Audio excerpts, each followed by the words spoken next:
Celle des huîtres contaminées par le norovirus pendant les fêtes de fin d'année.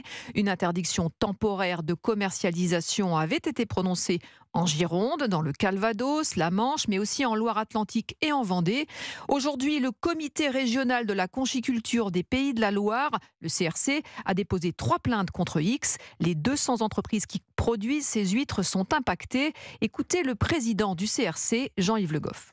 Nous sommes des pollués payeurs, comme je dis, c'est-à-dire qu'en fait, on est victime et non pas coupable. L'origine du problème, c'est ce qu'on appelle les norovirus, qui sont donc des virus humains qui passent par les matières fécales et qui finissent dans les réseaux d'eau usée. Le problème, c'est que ces réseaux sont très souvent obsolètes et percés pour eux, et dès qu'il pleut, ils débordent. Et tout ça, ça finit en mer sur nos coquillages.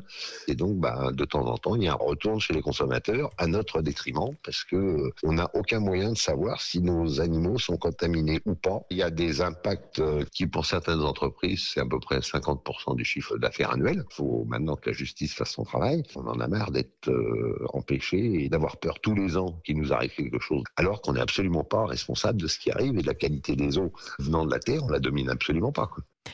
Jean-Yves Le Goff, le président du comité régional de la conchiliculture des Pays de la Loire.